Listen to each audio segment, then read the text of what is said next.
इसका जो आगे का नोक होता है वो ब्रॉड होता है और हमने आपको इसका उपयोग करना सिखाया था। इसका छिलने के बारे में आपको जानकारी दी थी। यह पेंसिल शार्पनर से नहीं छिली जा सकती।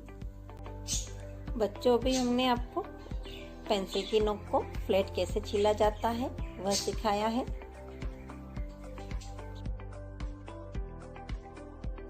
तो बच्चों, अभी आपको थिक और थिन स्ट्रोक की जानकारी हमने दी है और थिक स्ट्रोक से हम जो आपको अल्फ़ाबेट बनाना सिखाएंगे वो गोथिक अल्फ़ाबेट कहलाते हैं। इन्हें प्रिंट लेटर या ब्लॉक लेटर भी कहा जाता है। तो बच्चों देखिए, सामान्य से दिखने वाले अल्फ़ाबेट्स आपके इस प्रकार की ब्रॉड पेंसिल्स चलाने से बनते हैं। आप जनरली जो लिखते हैं वह थिन स्ट्रोक से लिखते हैं। इस स्ट्रोक के अध्ययन के पश्चात क्रमशः आप स्क्रीन पर दिखाई गई सारी स्टाइलों को आसानी से समझ चुके हैं कि दोनों के कॉम्बिनेशन से ये कई स्टाइलें बनती हैं। आगे की कक्षाओं में जब हम आपको पेन से कैलीग्राफी सिखाएंगे तब स्क्रीन पर दिखाई दी जाने वाली सारी स्टाइल्स का अध्ययन आप कर सकेंगे। पिछली कक्षा में ये सारे स्ट्रोक्स आप सीख चुके,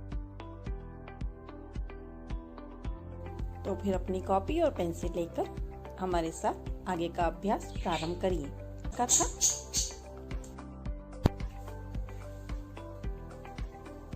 तो आइए अल्फ़ाबेट्स लिखने के पहले एक बार फिर से अध्ययन कर लेते हैं।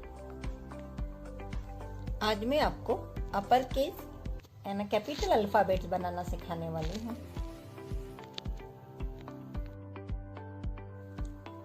यह बात भी ध्यान से देखिए कि जो 10B का पेंसिल था और जिसको मैंने कैलीग्राफी स्टाइल में कट किया था उससे मैं लिख रही हूँ और उसके स्ट्रोक्स डार्क आ रहे हैं। ए बनाने के लिए 2 स्लांट लाइन और 2 स्लिपिंग लाइन इस तरह लगाएं।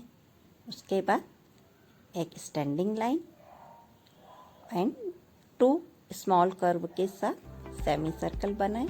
देखिए किस तरह। अब सी बनाने के लिए एक स्ट्रेट लाइन और फिर दोनों साइड से एक स्मॉल कर्व देकर इस प्रकार से सी बनाएं।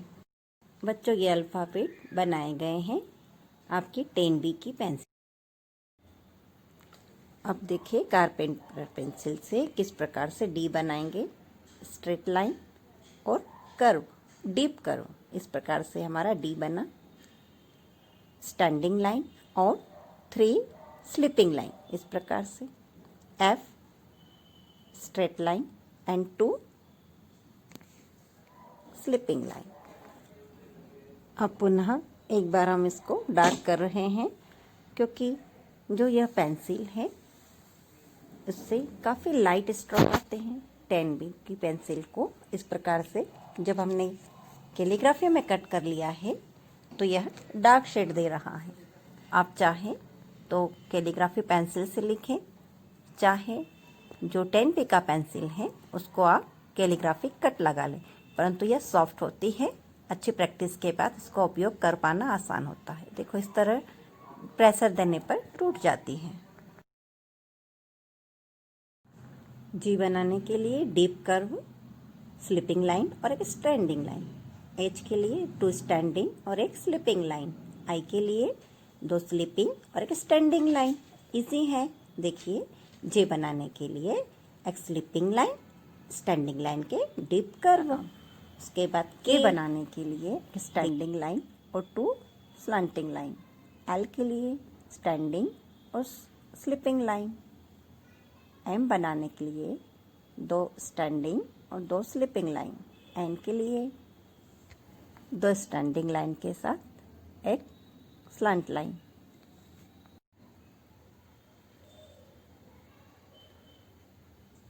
ओ बनाने के लिए डीप कर्व इस प्रकार से बनाएं। स्टैंडिंग लाइन, डीप कर्व, इस प्रकार से